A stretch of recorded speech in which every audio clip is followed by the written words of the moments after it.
Muitos falsos profetas se levantarão e enganarão a muitos. E por se multiplicar a maldade, o amor se esfriará de quase todos. Aquele, porém, que ficar firme até o fim, esse será salvo. E será pregado este evangelho do reino por todo o mundo, para testemunho de todas as nações, então virá o fim. Posso ouvir um amém? Bom, querido, é um livro de sinais. E ela não só nos evidencia coisas que já aconteceram, bem como coisas que vão acontecer ou que estão acontecendo. A Bíblia nos traz fatos passados, nos mostra fatos presentes e nos revela fatos futuros. Amém ou não? Você vai encontrar sinais do princípio ao fim. Então veja, há coisas que estão nos acontecendo no tempo presente. Isso são sinais. E cabe-nos duas coisas a esses sinais do tempo presente. A primeira delas é que nós devemos prestar atenção no que está acontecendo ao nosso redor. Não digo apenas no sentido pessoal, individual, mas digo no sentido mundial.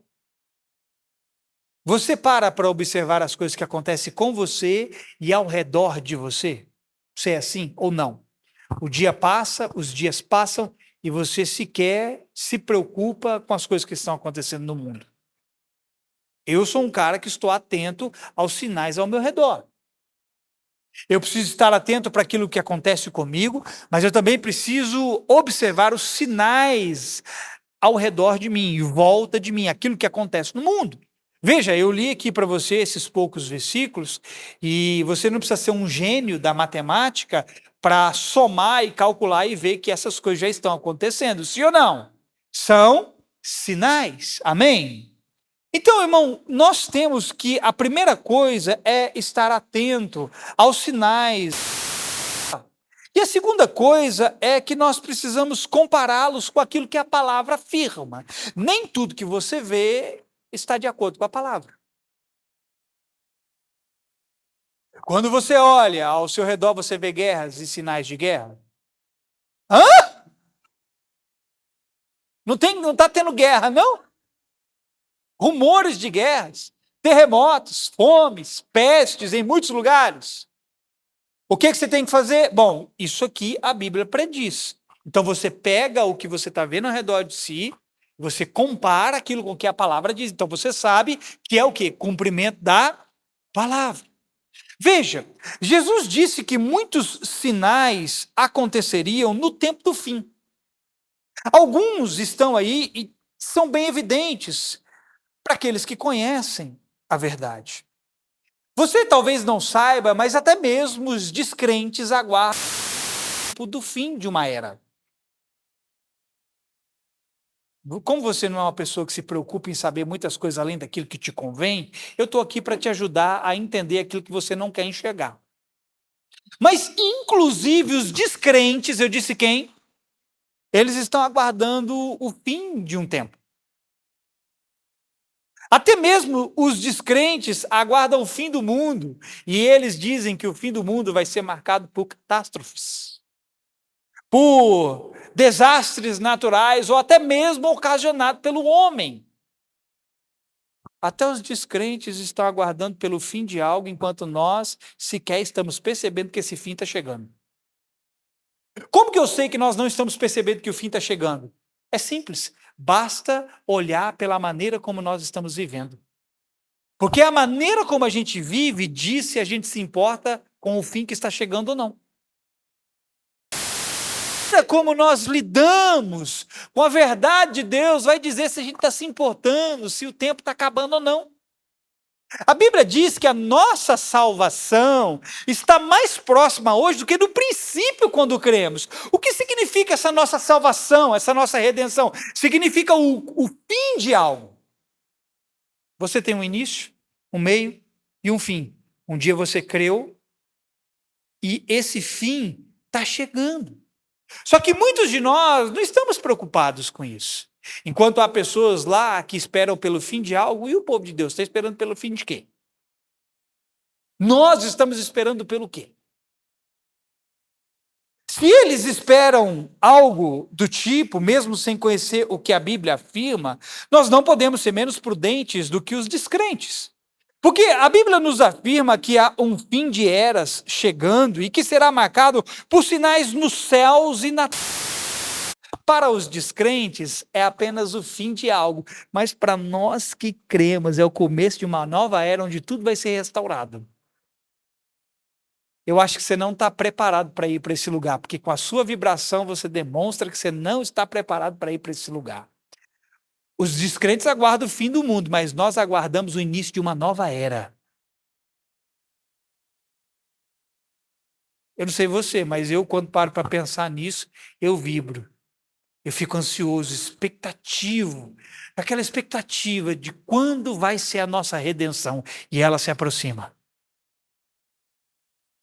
Agora, querido, um dos últimos sinais, antes da vinda do Senhor, e é o que eu quero falar um pouco nessa noite sobre isso, um dos últimos sinais antes da vinda do Senhor será marcado por uma manifestação, por uma presença, e não é a de Deus, como a Bíblia diz. A Bíblia diz que antes do Senhor voltar, antes de Cristo manifestar-se mais uma vez a toda a terra, haverá uma manifestação anterior a ele. Haverá a manifestação de uma presença antes da presença de Cristo. E a Bíblia diz que é a manifestação do Filho da perdição. Ou como nós chamamos de o Anticristo. Paulo fala sobre isso em 2 Tessalonicenses, no capítulo 2, a partir do verso 1 até o 4. Paulo diz isso aqui: irmãos, quanto à vinda de nosso Senhor Jesus Cristo e a nossa reunião com Ele, quem vai se reunir com Ele aqui? Rogamos a vocês que não se deixem abalar nem alarmar tão facilmente, quer por profecia, quer por palavra, quer por carta, vinda de nós, como se o dia do Senhor já tivesse chegado. Não deixem que ninguém os engane de modo algum. Agora vejam, antes daquele dia, que dia é esse? É o dia da vinda do Senhor. Antes daquele dia virá a apostasia. E então será revelado o homem do pecado, filho da perdição. Jesus não vem antes da manifestação do anticristo. Preste atenção. Este anticristo, filho da perdição, se opõe e se exalta acima de tudo que se chama Deus ou é objeto de adoração, a ponto de se assentar no santuário de Deus, proclamando que ele mesmo é Deus. Até que esse dia chegue, querido, é possível vermos muitos sinais desse espírito se manifestando. Preste atenção aqui. O anticristo, o filho da perdição, a específica, ainda não se manifestou. Eu particularmente creio que ele já está vivo. Ele já existe. Já deve estar ali até com uma idade avançada. Embora eu acredite que não seja alguém velho. Porque ele vai precisar se passar como Cristo. Mas veja, o dito cujo ainda não se manifestou, mas o seu espírito está se manifestando. Por que eu estou falando do espírito dele? Porque eu quero mostrar para você que a manifestação do espírito dele antecede a vinda dele. E a manifestação do espírito dele mostra, nos evidencia um sinal de que Cristo está próximo. E talvez, querido, você vai estranhar o que eu vou te dizer aqui agora. Mas parte desses sinais serão encontrados ou saindo de dentro das igrejas. Preste atenção, eu vou explicar para vocês. Paulo fala da apostasia aqui no texto de 2 Tessalonicenses, capítulo 2. O que é apostasia? Eu já vou te dar o significado desse. E Paulo diz que a apostasia é um sinal que ocorre dentro da igreja, no meio do povo que se diz cristão. A apostasia é um sinal de que não só Cristo está muito próximo, mas que a manifestação do filho da perdição também está muito próxima. A palavra apostasia no grego é apostasis, que significa estar longe de. Estar longe de o quê? Estar longe de Cristo, estar longe da fé.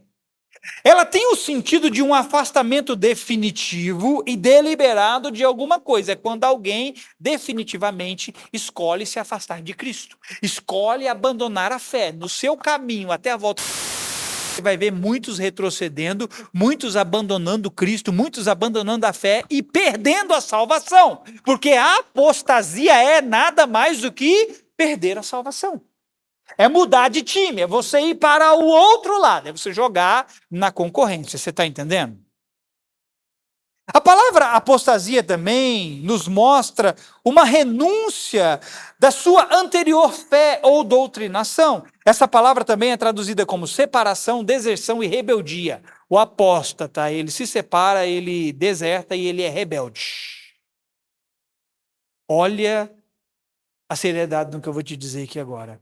Cuidado com a rebeldia no seu coração, porque a rebeldia marca uma característica do espírito do anticristo e essa rebeldia também pode nos levar à apostasia. Preste bastante atenção no que eu vou te dizer. Isso certamente é algo que vemos ocorrer no meio da igreja e há um espírito por trás disso, há muitos que estão apostatando. Paulo, por exemplo, diz algo a Timóteo e que está em cumprimento avançado dos nossos dias. Escute, o que Paulo diz a Timóteo está acontecendo agora nos nossos dias. E isso marca o espírito do anticristo. Isso marca a apostasia. Olha o que Paulo vai dizer a Timóteo, eu vou ler. Na verdade, não vou ler o texto, apenas vou citar para você. 2 Timóteo capítulo 4, verso 3. Paulo vai falar de um tempo em que muitos não suportariam a sã doutrina, a verdade.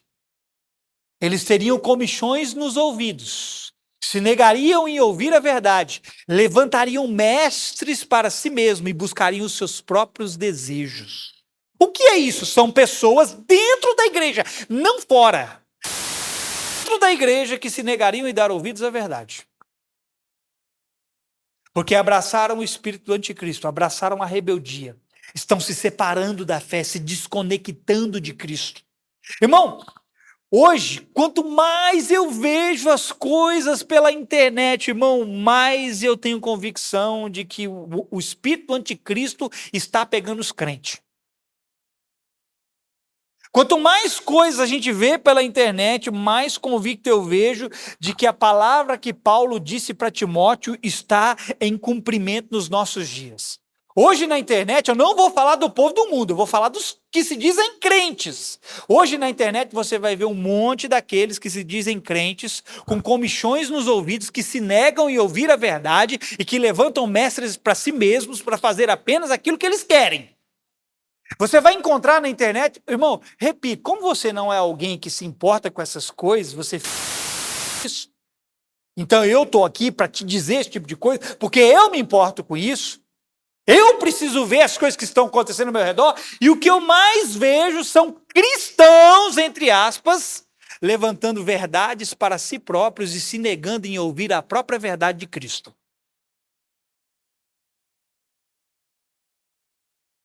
Nós ficamos esperando o anticristo vir do mundo.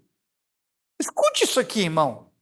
Mas nos esquecemos que a Bíblia diz que muitos deles estão saindo de outro lugar. Alguém sabe me dizer que lugar é esse? Você está esperando o anticristo vir de onde? Do mundo, sim ou não? Sim ou não? Mas olha o que João vai dizer para nós de onde saem os anticristos. 1 João capítulo 2, verso 18 e 19. Olha de onde muitos anticristos têm saído. Filhinhos, esta é a última hora. E assim como vocês ouviram, está vindo, já agora muitos anticristos têm surgido. Por isso sabemos que esta é a última hora. Agora, eles saíram do nosso meio. De onde que eles saíram? Que nosso meio é esse? Da igreja.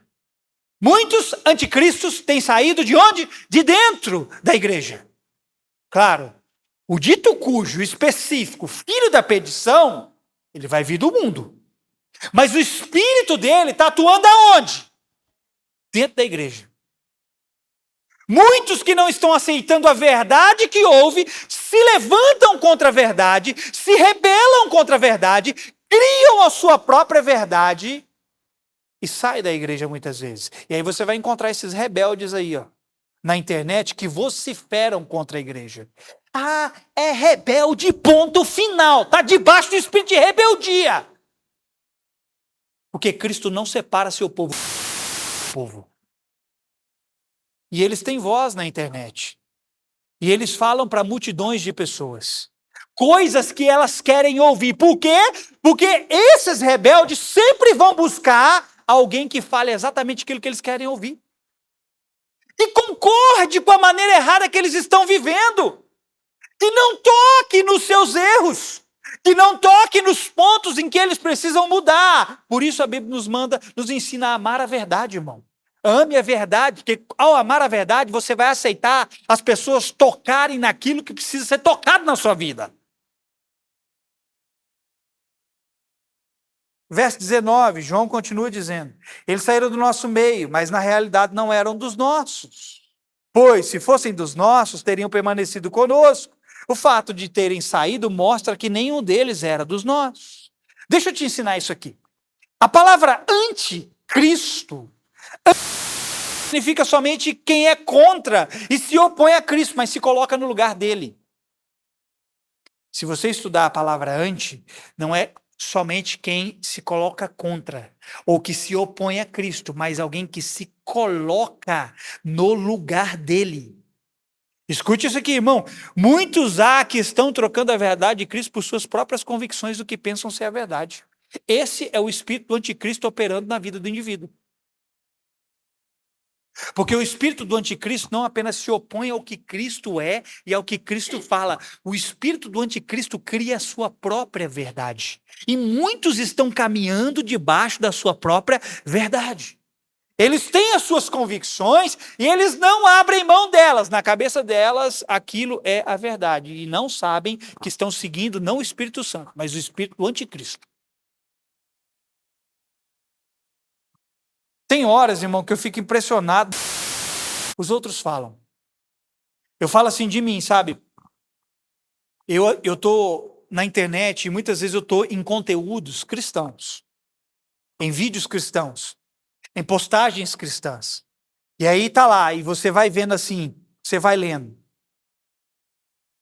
E aí, querido, algo que é tão simples e claro e cristalino como a água, que assim, você bebe tão fácil, desce tão fácil, você vê pessoas distorcendo tudo que foi dito.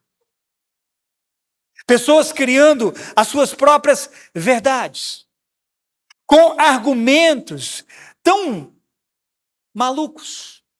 E eu não fico, querido, impressionado com o que os outros falam. Você sabe com o que eu fico impressionado? É com a quantidade de pessoas que estão andando debaixo do espírito do erro.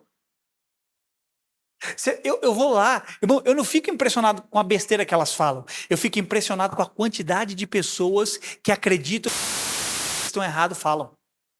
É alarmante o número de pessoas que estão acreditando que estão certas, mas na verdade elas estão erradas. Elas têm bons argumentos para te convencer, mas na verdade elas estão muito distantes daquilo que Cristo espera, daquilo que Cristo diz. Muito cuidado, irmão, com o que você ouve e lê na internet, porque você vai encontrar muitos bons argumentos, mas que não refletem a verdade. Querido, o diabo tem bons argumentos. Jesus que o diga. O diabo tem bons argumentos dentro da palavra. E aí você vai ouvir um monte de gente falar na sua cabeça coisas que parecem ser verdade. Pastor, mas como é que eu vou saber que é verdade? Aí já é um problema seu, uma responsabilidade sua. Você tem que ter vida com Deus, você tem que conhecer a palavra, você tem que ter discernimento de espírito, você tem que saber o que é a verdade, irmão.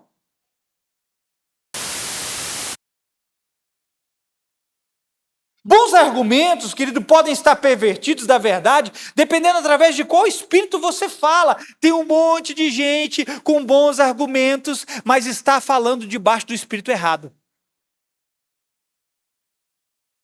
Posso te mostrar uma coisa? Lembra, vou te dar um exemplo. Lembra lá na provação de Jesus no deserto? Mateus capítulo 4. Quem conversou com Jesus? Quem conversou com Jesus? Jesus contrariou uma só palavra do que o diabo disse? Vou pegar você. Jesus contrariou uma só palavra do que o diabo disse? Não. O que o diabo disse estava escrito, mas o espírito com o qual ele disse estava errado. Você vai encontrar um monte de gente aí falando a palavra de Deus, mas debaixo do espírito errado. Falando debaixo do espírito de rebeldia, espírito de apostasia, falando debaixo do espírito do anticristo. Muito cuidado com essas pessoas. O diabo, querido, ele cita a palavra, mas na boca dele o espírito é de engano. Nós temos uma necessidade muito grande de conhecer a verdade e o dono dela, e nos sintonizarmos a sua voz. Por que eu te digo isso? Porque nós somos facilmente seduzidos pelo saber alheio.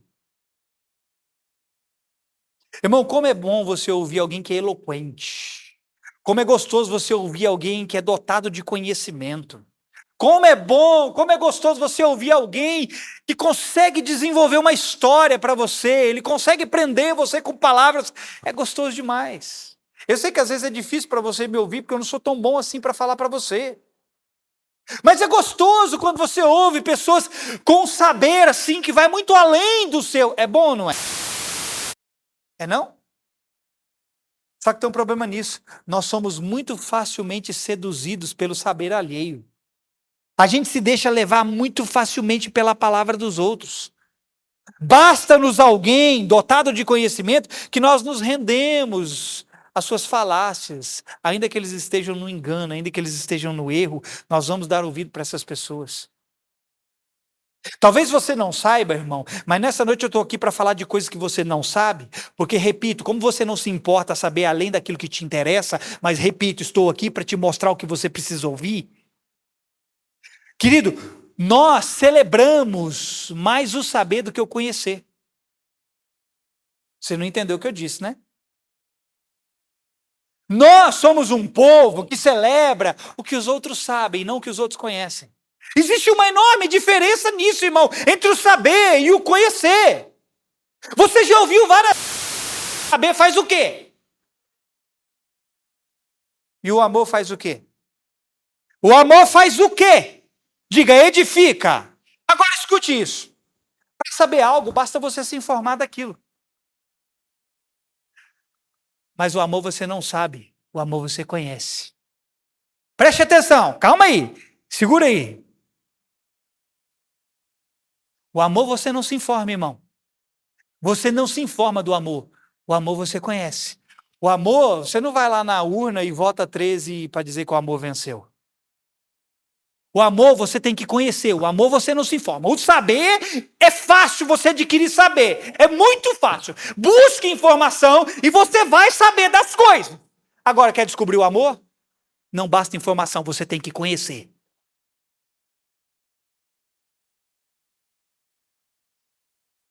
Acho que vocês não vão se lembrar, mas esses dias atrás eu o livro de Daniel, que Daniel dizia que no final dos tempos, né? O saber se multiplicaria abundantemente. Vocês lembram de eu falar sobre essa passagem? Você sabe o que veio com o multiplicar do saber? Irmão, nós estamos na era onde mais informação tem existido para a humanidade. Nunca se soube tanto como nos dias de hoje. Nunca. A palavra está se cumprindo. O que Daniel disse lá está acontecendo nos nossos dias. Isso é um sinal. O saber multiplicou. Só que junto com o saber veio algo. Um negócio chamado... Você nunca ouviu falar disso. Tenho certeza absoluta. Junto com o saber veio um negócio chamado de culto à personalidade. Alguém já ouviu falar disso? Só quem estuda, quem procura saber. Com o saber veio o culto à personalidade, que é a mesma coisa que é o culto ao saber. Celebra-se em nossa geração quem sabe muito. Diz aí quem tem o código. A nossa geração celebra quem tem o código, quem sabe demais. A nossa geração, ela não está se importando se tem fruto ou não. A nossa geração quer saber se a informação é boa ou se não é. É isso que a gente celebra. É quem sabe demais. Você tem que celebrar o fruto que alguém dá, irmão. Você não tem que correr atrás de quem é um cabeção. Porque um cabeção pode estar cheio de coisa errada na cabeça, falando debaixo do espírito errado. Muito cuidado com quem você ouve. Selecione os seus ouvintes. Selecione as pessoas que falam a sua vida. Posso ouvir um amém? Não ouça qualquer cabeção. Não leia qualquer coisa na internet. Quando você lê, quando você ouvir, tenha o espírito crítico. O crítico não é de criticar, mas de julgar. Tenha o espírito crítico de julgar, de analisar tudo pela palavra. Peraí, deixa eu ver se o que esse fulano está dizendo está de acordo. Deixa eu ver se isso vai me edificar, deixa eu ver se isso vai me animar mais, deixa eu ver se isso vai me fortalecer. Deixa eu ver se isso aqui vai me incentivar a estar em unidade e não em divisão.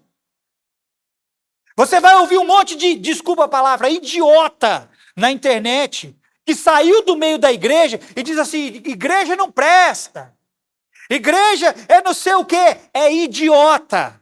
Não ouça esse tipo de gente, porque a fé une e não divide.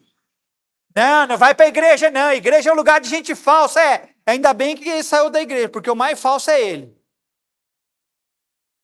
Jesus falou assim, o que não é por mim é contra mim, o que comigo não ajunta espalha. Quem está em Cristo vai se unir a Ele, vai se unir ao corpo dele. Muito cuidado com quem você ouve. E com muito saber, querido, também podem vir muitos enganos. E de forma alguma eu estou fazendo apologia à ignorância, tá, irmão? Porque andar em ignorância é andar em trevas. A raiz da palavra ignorância é a mesma raiz da palavra trevas. E a raiz da palavra luz é a mesma raiz da palavra conhecimento. Não estou fazendo apologia à ignorância, porque a ignorância é tão prejudicial quanto o saber demais. Se o saber demais te torna soberbo, a ignorância vai te fazer tão mal quanto o saber demais. Porque o ignorante, ele não só sabe o que ele precisa para si, como ele vai ser passado para trás pelos outros. Então não seja sábio aos seus próprios olhos, mas também não seja ignorante para que você não saiba aquilo que você precisa e para que você não seja passado para trás pelos outros. Amém ou não? O que eu estou querendo te dizer, querido, é que nós precisamos estar preparados para aquilo que está se manifestando em nossos dias. Você consegue chegar a isso? Tem coisa que está se manifestando em nossos dias. O que é? O espírito do anticristo. Mas eu tenho uma boa notícia para você. A Bíblia diz que Deus derramaria sobre toda a carne o seu espírito, que os seus filhos e suas filhas profetizariam. Que os jovens teriam visões e os velhos teriam sonhos. Eu acho que eu estou velho, porque eu sonho demais. Se de um lado nós temos o espírito do anticristo proliferando, saindo de dentro da igreja, por outro lado, há Deus derramando seu espírito sobre os quatro cantos da terra.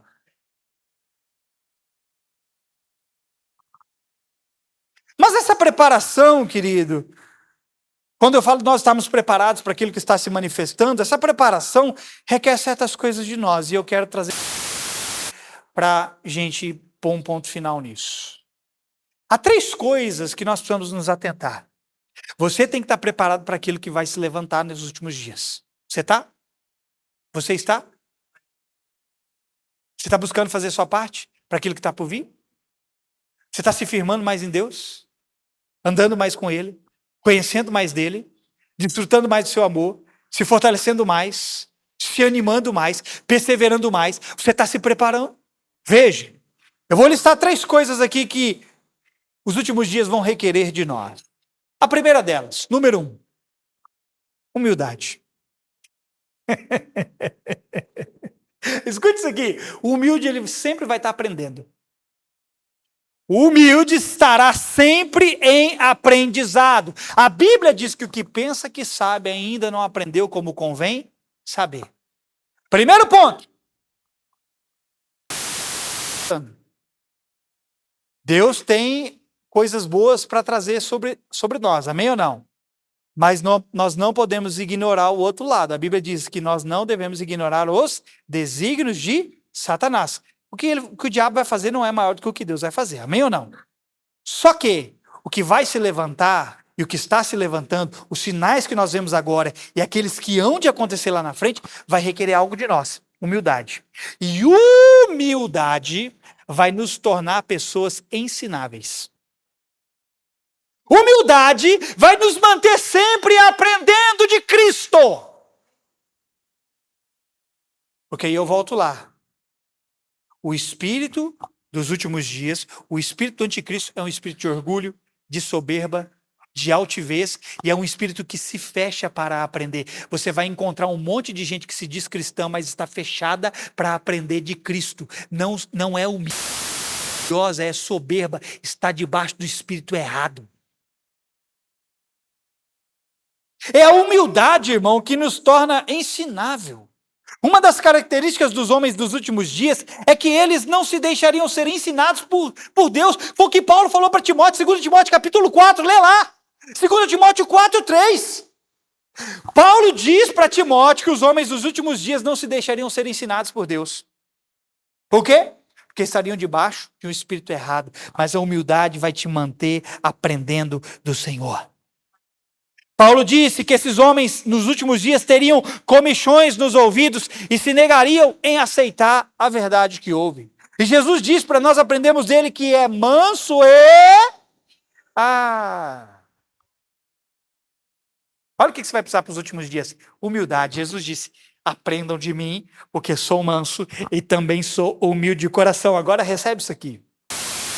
Estamos com Jesus, ele não só vai nos transmitir a sua verdade, ele também vai nos transmitir a sua essência. Então, quando ele diz assim, aprendam de mim que sou manso e humilde de coração, ele não só vai transmitir uma verdade, ele vai transmitir a essência dele para você e vai fazer você humilde e manso como ele é. Então, se nós dizemos que estamos com Cristo, não estamos nos tornando humildes e mansos, e isso significa aprendermos dele, nós estamos andando debaixo da companhia errada. Debaixo do espírito errado. Alguém está me entendendo? Alguém soberbo, querido, está na companhia da concorrência. Não me diga que você está com Cristo se arrogância e orgulho é sua marca. Na internet você vai encontrar um monte de gente assim. Arrogante, soberba e que se diz cristã. Está longe de Cristo há muito tempo. Eles não andam com Cristo, eles estão andando com a concorrência, porque andar com Cristo não implica apenas em receber a verdade de Cristo, mas receber a essência dele, se tornar humilde, se tornar manso.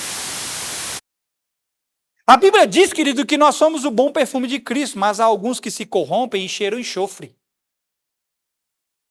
Tem um monte de gente que se diz cristã que está cheirando a enxofre, porque se corrompeu. Você é o bom perfume de Cristo. Vou dizer de novo, você é o bom perfume de Cristo. Cuidado para não se corromper debaixo do espírito de engano, porque senão você vai começar a cheirar enxofre. Tem gente que você chega perto dela, está fedendo. Não é no sentido literal, não. Ela fede. Ela cheira coisa ruim. Ela chega perto de você, você tem arrepio. Ui, o que tem aqui? Não, mas ela tem uma capa de crente. Ela tem um nome de... Às vezes ela até vai para a igreja, mas ela está andando na companhia errada, está cheirando enxofre. Agora deixa eu pontuar algo para você. Todos nós de soberba, arrogância e orgulho, sim ou não? Preste atenção nisso aqui. Eu disse para você que alguém que está debaixo desse espírito não está andando com Cristo, certo? Eu preciso pontuar muito bem isso. Porque senão, nenhum de nós está andando com ele. Por isso que eu acabei de te dizer, todos nós temos um pouco de orgulho, soberba e arrogância, não temos? Quando eu falo de alguém que se diz estar com Cristo e manifesta essas coisas, é num nível onde ela não aceita mais ser ensinada, corrigida, exortada e repreendida. Esse tal se perverteu em seu caminho. Esse tal já não anda mais com Cristo. Veja, eu preciso ser tratado em áreas da minha vida onde eu tenho orgulho, onde eu sou soberbo, onde eu sou arrogante. Você também precisa. Agora, quando eu falo de pessoas que estão debaixo desse espírito, que não estão andando mais com Cristo, eu estou falando de pessoas que permitem mais essas coisas, ser ensinada, ser corrigida, ser exortada, ser repreendido. Se você não aceita esse tipo de coisa, você está andando a passos largos para o inferno. A sua companhia não é mais do Espírito Santo, a sua companhia é do anticristo. Porque aqueles que andam com Cristo aceitam ser disciplinado, ser corrigido, ser exortado, ser repreendido. Tudo isso é bíblico. Essas 4 coisas são bíblicas. Exortação, repreensão, disciplina, tudo isso é bíblico. Um crente não aceitar esse tipo de coisa e achar que está andando com Cristo é um absurdo. É um absurdo. Se eu precisar repreender você e você não aceitar, você endurecer a tal ponto de se negar e ouvir a verdade que eu estou te falando, e você achar que você está andando com Cristo, é um engano para si mesmo. Porque os que pertencem a Cristo, ele disse, as minhas ovelhas ouvem a mim. Eu as conheço e elas me conhecem.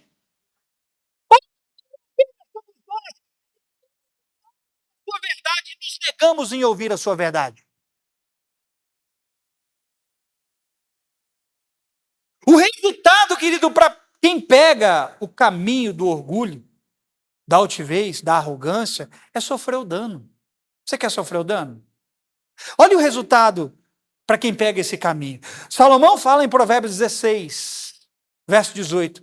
O orgulho vem antes da destruição. Irmão, qual foi o maior pecado do diabo? Orgulho.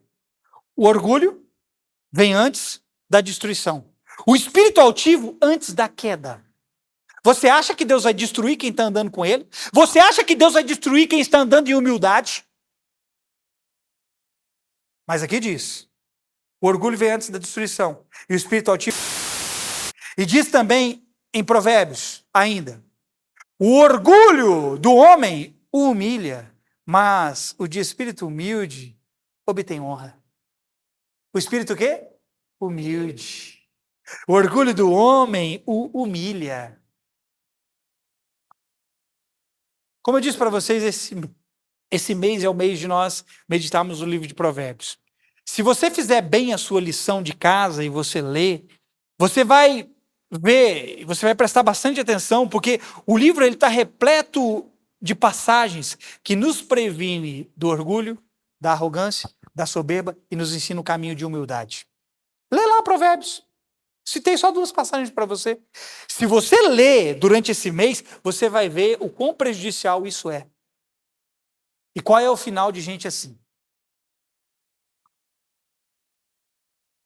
Eu já disse algo aqui algumas vezes e eu sei que... Mas eu vou repetir. Olha para mim. Preste atenção, irmão. Eu já falei isso aqui algumas vezes e pessoas ficaram bravas por ouvirem isso. Mas eu vou repetir porque é uma verdade. Eu não ouço quem não ouve. Eu não ouço quem não ouve. Aí você vai falar assim para mim, pastor, mas isso aí soa arrogância. Agora ouça o que eu vou te dizer. Preste atenção, isso aqui é o segredo, isso aqui é o código. Preste atenção aqui. O caminho para ser ouvido é o mesmo caminho para ser ensinado. Quer ser ouvido? Quem quer ser ouvido? Esteja no caminho onde você aprende, onde você é ensinado. Escute isso. Se você não quer ser ensinado, o que você quer ensinar? Tem gente que quer que a gente ouça eles, mas eles não querem aprender.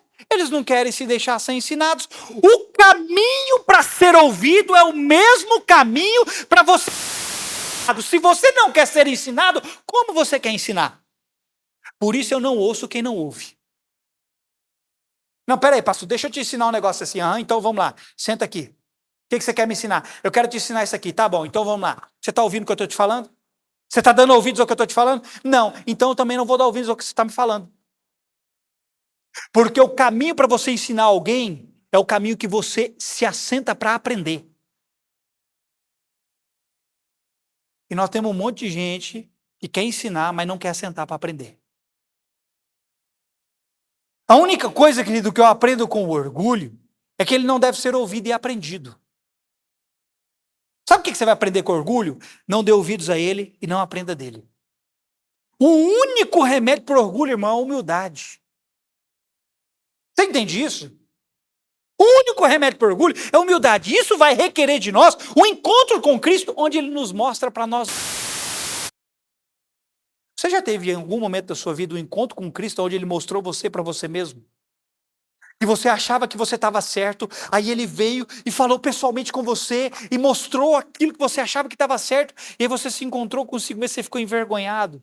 Meu Deus do céu, como é que eu fazia isso aqui? Como é que eu pensava assim? Como é que eu agia assim? É Isaías lá, que eu estou cansado de citar ele. Ele viu o Senhor assentado no alto sublime trono e disse, ai de mim, ai de mim, ai de mim. Nós precisamos ter um encontro com Cristo, porque então Cristo vai mostrar-nos nós para nós mesmos.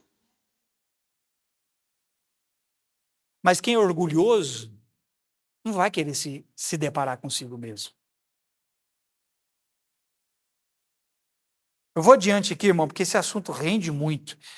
A segunda coisa, a primeira é humildade. A segunda coisa é não ter a sua vida preciosa aos seus próprios olhos. Preste atenção. Estou chegando no final. Para aquilo que está para acontecer. As coisas que vão se manifestar. Primeiro, você vai precisar de humildade. Porque humildade vai te manter no caminho de ensinamento. Aprendendo de Cristo. Segunda coisa, nós não podemos ter a nossa vida preciosa aos nossos próprios olhos. Vou explicar isso aqui. Isso aqui não significa que eu não deva me importar comigo mesmo. Você entendeu isso? Não ter a sua própria vida preciosa aos seus próprios olhos não significa que você não deva se importar consigo. Não significa que você não deve investir em você. Você tem. Se importe consigo, invista em si. Mas preste atenção. Se nós quisermos suportar aquilo que está para acontecer, nós não podemos ter a nossa vida preciosa aos nossos próprios olhos. Porque senão nós vamos negar a Cristo. Senão nós vamos recuar na fé. Nós vamos abandonar aquilo que não pode ser abandonado. Mas veja, o que significa isso? Significa que você e eu vamos precisar nos manter olhando para Ele e colocar Ele acima dos nossos próprios interesses. O que é não ter a sua vida preciosa aos seus próprios olhos? Significa que você olha para Ele e coloca Ele acima de todas as coisas na sua vida. Você fala assim, peraí, eu quero isso aqui, mas o que Ele quer é isso aqui. O que Ele quer é mais importante, então eu vou colocar isso acima daquilo que eu quero. É colocar Ele acima dos seus próprios interesses. Às vezes, querido, ouvir isso não é agradável aos nossos ouvidos. Porque nós aprendemos no tempo de agora, e isso é do tempo de agora, porque isso é novo, nós aprendemos com os coaches da vida, e principalmente coaches cristãos, muito cuidado, cristãos, porque esses coaches cristãos, eles têm mensagens motivacionais que parecem bíblicas. E eles, mais do que nunca, vão nos levar a buscar os nossos interesses pessoais. Vão colocar os interesses pessoais no nível elevadíssimo. Cuidado com os coaches cristãos. Porque isso pode colocar você contra a palavra de Deus. E eu não estou dizendo nenhuma coisa errada aqui. Porque olha o que Paulo fala sobre si mesmo, e isso é uma verdade que tem que estar sobre nós. Nós buscamos demais o nosso próprio interesse e não colocamos os interesses de Cristo sobre nós. E as mensagens que nós ouvimos de muita gente que se diz boca do Senhor está sendo ensinar um povo a buscar seus próprios interesses. E olha qual era a mensagem de Paulo. Olha qual era o evangelho de Paulo. Não é esse evangelho que nós estamos ouvindo aí hoje, não. Que vai te ensinar a ficar preso, a buscar apenas a sua própria vontade. Em Atos 20 e 24, isso aqui, ó. Porém, em nada considero a vida preciosa para mim mesmo. Paulo está dizendo aqui, eu não considero a minha vida preciosa aos meus próprios olhos. Paulo olhava para si, irmão. Nenhum de nós aqui, nenhum de nós tem o currículo que Paulo tinha. Nenhum de nós. Até eu, que sou, entre aspas, o mais informado aqui entre vocês, chego nos pés de Paulo. Se brincar, eu não sou nem digno de calçar os pés de Paulo. Aí Paulo olha para si, ele fala assim, pois em nada considero a vida preciosa para mim mesmo. Agora, olha o que ele continua dizendo. Desde que eu complete a minha carreira e o ministério que recebi do Senhor Jesus para testemunhar o evangelho da graça de Deus. Sabe o que Paulo está falando aqui? O que eu quero? A minha vida não importa, contanto que eu cumpra, eu complete o ministério e a carreira que eu recebi do Senhor. Isso é importante para mim. Isso significa colocar ele acima dos nossos próprios interesses. Isso significa colocar a vontade dele acima da nossa própria vontade. Eu sei que essa não é uma mensagem que todos estão aptos para ouvir e receber, mas é e continuará sendo a palavra de Deus. Lembre-se do que Paulo disse a Timóteo, que os homens dos últimos dias buscariam seus próprios desejos e levantariam mestres sobre si mesmos. Os homens dos últimos dias buscariam seus próprios desejos, os seus próprios interesses. Qual era o interesse de Paulo? Não era a sua própria vida, mas era viver para Cristo, para cumprir a carreira que Cristo tinha dado para ele, para cumprir o chamado que Cristo tinha chamado ele. Mas nós fazemos o quê? Em nome dos nossos interesses, nós colocamos o que Cristo tem para nós de lado para cumprirmos os nossos interesses. E Paulo diz que esses homens se levantariam, ou levantariam mestres sobre si mesmos, ou seja, buscariam aqueles que vêm atrás apenas do que lhes interessa. Eles não colocariam Cristo acima de suas próprias vontades. Irmão, eu posso te dar uma palavra? Esse é um tempo de firmeza para nós. Esse é um tempo de firmeza para nós. Senão nós vamos negociar aquilo que nós estamos ouvindo. Se você não se firmar, querido, você vai negociar aquilo que você está ouvindo. Pela terceira vez eu vou citar a passagem que eu tenho citado. Nos 2 cultos passados, não sei se você vai se lembrar, mas eu me lembro muito bem. Eu citei essa passagem de Hebreus 2. E eu vou citar ela aqui de novo. Diz lá, por esta razão, importa que nos apeguemos com mais firmeza. Com o quê? Mais firmeza às verdades ouvidas, para que delas jamais nos desviemos. Esse é um tempo de nos firmarmos mais ainda. Esse é um tempo de nos edificarmos mais ainda. De nos alicerçarmos, nos arregarmos mais ainda. Nos pegarmos ao que estamos ouvindo e não ficarmos doloridos com o que estamos ouvindo. É um tempo de nos pegarmos ao que estamos ouvindo e não ficar dodóizinho. É um tempo de pegar o que estamos ouvindo e deixar descer para dentro de nós. E nos edificar, e nos construir, nos amadurecer. Porque é o que Cristo tem para nós. Porque senão, irmão, nós vamos nos desviar. E por fim, número 3. Guardar-se na fé e no amor de Deus. Para o tempo do fim, nós precisamos humildade. Isso aqui vai ser essencial. Meu irmão, a raiz da palavra humildade vem de humus. Eu preciso voltar aqui. Sei porque eu tenho que voltar lá. Humus lembra o que para você? Algo úmido, sim ou não? Uma das características que deveria haver em nós, estamos sendo regados constantemente pela verdade de Deus, encharcados pela verdade de Deus.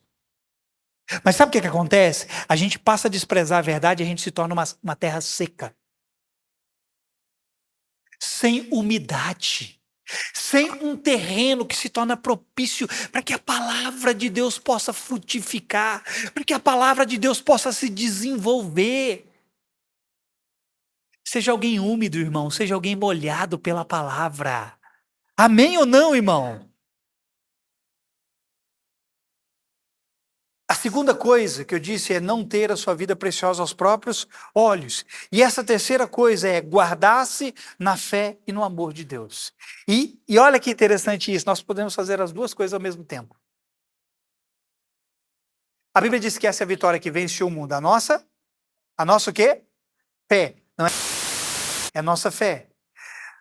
Nós temos que, no tempo do fim, nos firmar e, querido, guardar a nossa fé e o amor. Nos guardar na fé e no amor. Nós podemos fazer essas duas coisas ao mesmo tempo. A Bíblia fala de uma fé que opera pelo amor. Uma fé que opera através do amor. É impossível você amar e você não andar em fé.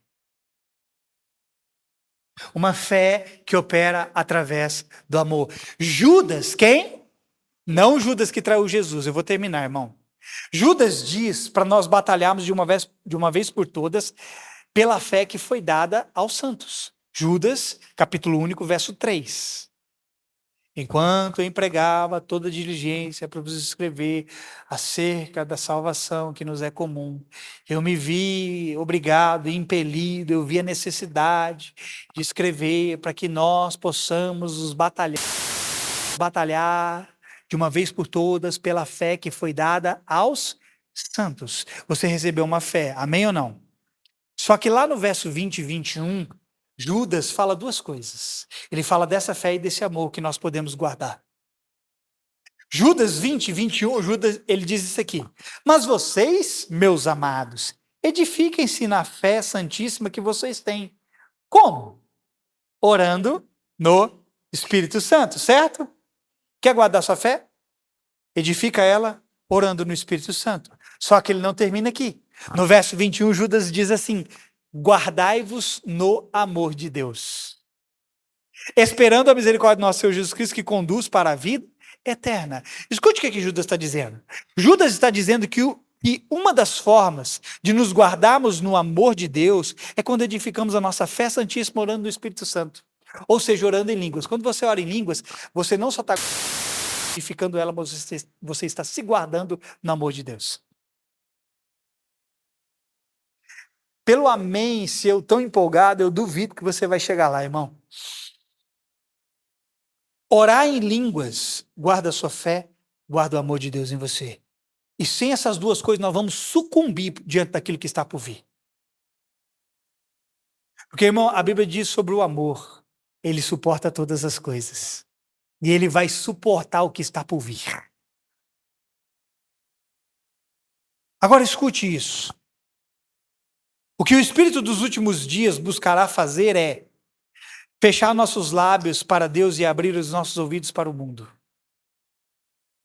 O Espírito dos últimos dias está fazendo exatamente isso.